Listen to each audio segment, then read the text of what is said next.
Politeknik Kesehatan Aisyah Banten, kampus kesehatan dengan jiwa profesional dan islami.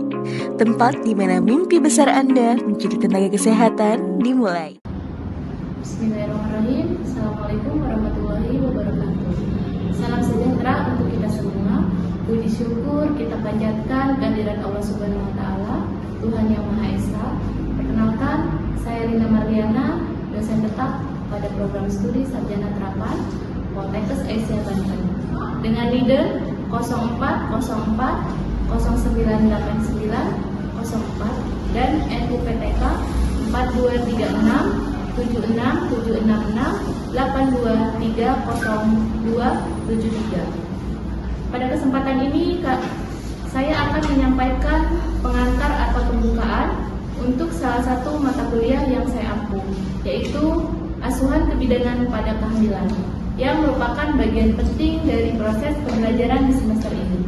Untuk CPL asuhan kebidanan pada kehamilan, CPL yang pertama menjunjung tinggi nilai kemanusiaan dalam menjalankan praktek kebidanan berdasarkan agama, moral, dan filosofi, kode etik profesi, serta standar kebidanan. CPL yang kedua, taat hukum dan disiplin dalam kehidupan bermasyarakat dan bernegara, serta dalam kehidupan berprofesi, menghargai martabat perempuan sebagai individu yang memiliki hak-hak, potensi, privasi, keragaman budaya, etnik, dan keyakinan agama. CPL yang ketiga, menunjukkan sikap bertanggung jawab atas pekerjaan di bidang keahliannya secara mandiri. CPL yang keempat, menjalankan praktik kebidanan secara profesional sesuai kewenangan berdasarkan kode etik profesi. CPL yang kelima, menguasai pengetahuan tentang konsep dasar ilmu anatomi, fisiologi tubuh manusia, biologi reproduksi, dan perkembangan yang berkaitan dengan konsepsi kesehatan reproduksi secara umum. CPL ke-6, menguasai metode teknik penguasaan prosedur dalam asuhan kebidanan pada kehamilan persalinan, nifas, BBL, bayi dan balita serta kontrasepsi. CPL yang ke-7, menguasai pengetahuan faktual tentang jenis, tanda gejala penyakit umum dan infeksi pada kehamilan, persalinan, nifas, dan bayi baru lahir. CPL yang ke-8, memahami hakikat dan fungsi manusia sebagai hamba dan khalifah. CPL 9, mampu menunjukkan kinerja yang bermutu dan terukur. CPL 10, mampu memecahkan masalah dengan sikap dan konteks yang sesuai dengan bidang keahlian terapannya, didasarkan pada pemikiran logis, inovatif, dan bertanggung jawab atas hasilnya secara mandiri. CPL 11, mampu mendokumentasikan, menyimpan, mengamankan, dan menemukan kembali data. Untuk capaian mata kuliah CPMK 1, mahasiswa mampu menjelaskan konsep dasar asuhan kehamilan dan faktor-faktor yang mempengaruhi kehamilan. CPMK 2, mahasiswa mampu mengidentifikasi tanda kehamilan dan menguraikan proses adaptasi, fisiologi, dan psikologi dalam kehamilan. CPMK 3, mahasiswa mampu mengklasifikasi kebutuhan dasar ibu hamil sesuai dengan tahap perkembangan dan mengkategorikan penyakit dan komplikasi kehamilan pada kehamilan trimester 1, 2, dan 3. CPMK 4, mahasiswa mampu melakukan asuhan sesuai dengan perkembangan kehamilan ibu dan melakukan dokumentasi asuhan kebidanan trimester 1, 2, dan 3. Untuk bobot penilaian mata kuliah asuhan kebidanan pada kehamilan berupa penugasan 15%, kuis 15%, UTS 30%, UAS 40%. Jumlah keseluruhan 100%. Bismillahirrahmanirrahim. Assalamualaikum warahmatullahi wabarakatuh. Waalaikumsalam warahmatullahi wabarakatuh. Ya, selamat siang semuanya, adik-adik mahasiswa. Siang. Gimana kabarnya pada siang hari ini? Alhamdulillah, luar biasa. Allahu Akbar. Alhamdulillahirrabbilalamin. Hari ini hadir semua ya? Hadir. Tidak hadir? Tidak. Kalau misalnya sudah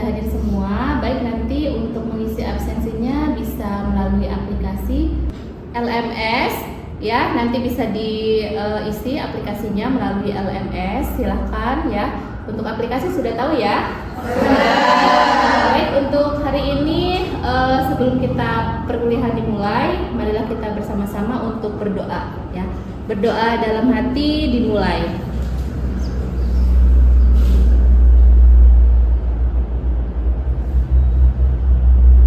Berdoa selesai.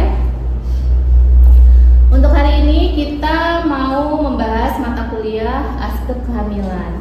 Sebelumnya minggu lalu Ibu masuk di kita kontrak program ya, kontrak program tentang aspek kehamilan, di mana di aspek kehamilan ini diberikan di semester ganjil gitu ya. Nah, kemarin sudah Ibu jelaskan ya untuk SKS-nya, kemudian untuk mata kuliah apa yang memang topik dan temanya yang memang harus dipelajari di aspek kehamilan gitu ya. Nah, untuk pertemuan hari ini kita membahas tentang asuhan kebidanan pada kehamilan, yang tentunya tentang cukupi gizi anak pada periode emas 1000 hari pertama kehidupan gitu ya. Oke, sekarang Ibu masuk ke slide berikutnya. Ada yang tahu nggak tentang bagaimana cara agar anak menjadi balita yang sehat? Ada yang tahu? Saya Bu Iji. Oke. Yang pertama itu perlu diberikannya ASI eksklusif, makanan bergizi dan seimbang, nutrisi lengkap, simulasi tumbuh kembang serta perawatan kasih sayang yang cukup. Oke, jawabannya sangat bagus. Terima kasih. Siapa namanya? Ririn, Bu. Oke, berikan ongkos untuk Ririn.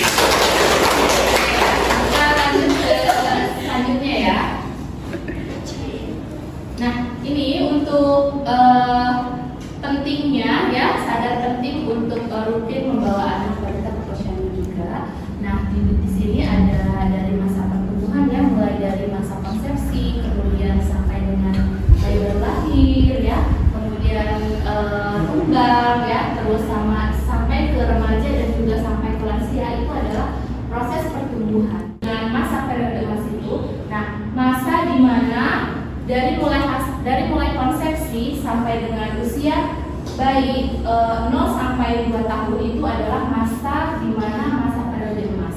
Artinya di fase 1000 HPK ini biasanya ya, itu masa yang memang sangat terjadi pertumbuhan. Jadi kayak misalnya pertumbuhan otak yang sangat pesat ya, yang memang mendukung untuk pertumbuhan anak yang memang lebih fokus ke sempurna gitu. Di masa bayi balita kemudian kurang gizi pada fase 1000 HPK ini, itu akan pertumbuhan otak itu terhambat ya.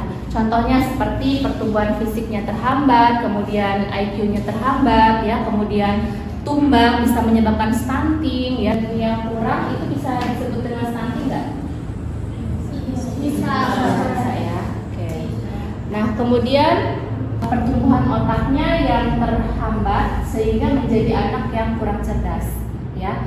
Jadi pertumbuhan otaknya terhambat. Kemudian pertumbuhan jasmani dan perkembangan kemampuan anak terhambat dan anak terjadi pendek atau stunting. Bisa pendek stunting ya. Tapi bukan berarti kalau yang stunting itu dilihat dari berat badannya aja, tapi tinggi badannya juga ya.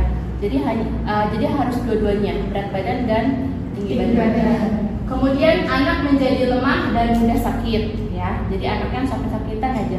Nah, beda dengan biasanya kalau anak yang diberikannya ASI eksklusif dengan anak yang diberikan awalnya susu formula, itu biasanya sakitnya itu akan lebih lama. Yang ASI yang susu formula ya, dia sakitnya lebih lama dibandingkan dengan yang dia diberikan ASI eksklusif. Kalau ASI eksklusif itu biasanya dia akan cepat sembuhnya gitu. Oke. Lalu kemudian anak akan sulit mengikuti pelajaran saat bersekolah nantinya. Jadi dia kalau diajak ngobrol atau misalnya mengikuti mata pelajaran, teman-temannya sudah sampai mana, dia masih di bawah gitu ya. Ya kalau ibaratnya kalau kita berjalan gitu, dia udah sampai jauh tapi dia masih di tempat gitu ya. Lalu kemudian setelah dewasa akan sulit mendapatkan pekerjaan atau melakukan pekerjaan dengan penghasilan yang baik seperti yang diinginkannya gitu ya. Tapi kadang-kadang suka belum tentu yang IQ-nya kurang dia akan pekerjaannya itu akan optimal gitu ya dibandingkan dengan IQ-nya yang memang dia tinggi gitu ya. Kan ada yang seperti itu ya. Lalu kemudian untuk bagaimana agar kebutuhan gizi bayi saat 1000 HPK itu dapat dipenuhi dengan sempurna ya. Ini yang pertama, ibu mengkonsumsi makanan-makanan yang bergizi dan minum tablet tambah darah. Tadi itu tablet dan tambah darah ya. Jadi harus rutin sehari sekali untuk minum tablet tambah darah.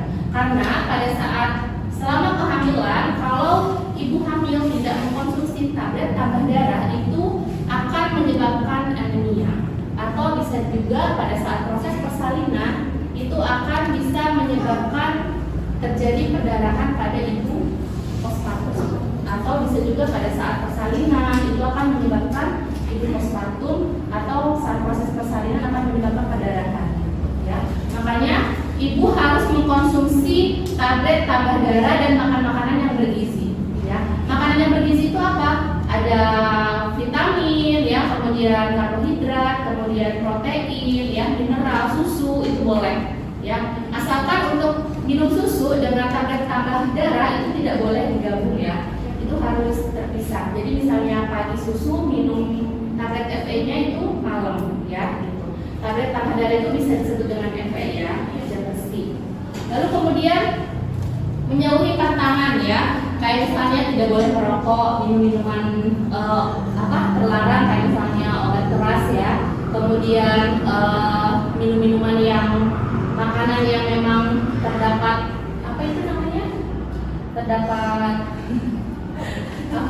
pengawet ya. Nah itu biasanya itu nggak boleh ya. Kalau kita terlalu banyak mengkonsumsi makanan yang mengandung pengawet itu otomatis dia tidak boleh ya. Lalu kemudian tidak boleh minum alkohol. Kemudian selanjutnya yang ketiga, ikut kelas ibu hamil dan pemeriksaan sadari. Apa itu sadari? Pemeriksaan sadari darah sendiri. Kalau dia ikut kelas ibu hamil, biasanya ada kelas ibu hamil kayak misalnya ikut senam ibu hamil ya, kemudian pemeriksaan khusus untuk dilakukan pemeriksaan secara keseluruhan mulai dari TM1, TM2 dan TM3 ya. Itu nanti apa saja yang perlu diperiksa. Biasanya pada saat kelas ibu hamil itu pada saat TM1 itu akan diperiksa triple eliminasi ya.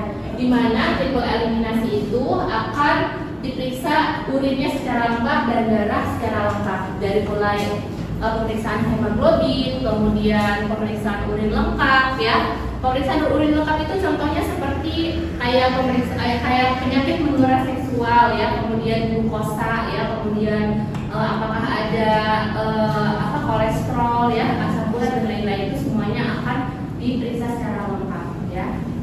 Lalu kemudian pemeriksaan antenatal care itu biasanya 4 kali ya. Itu di TM1 1 kali, TM2 1 kali, dan TM3 2 kali ya. Jadi ada 4 kali pemeriksaan ya.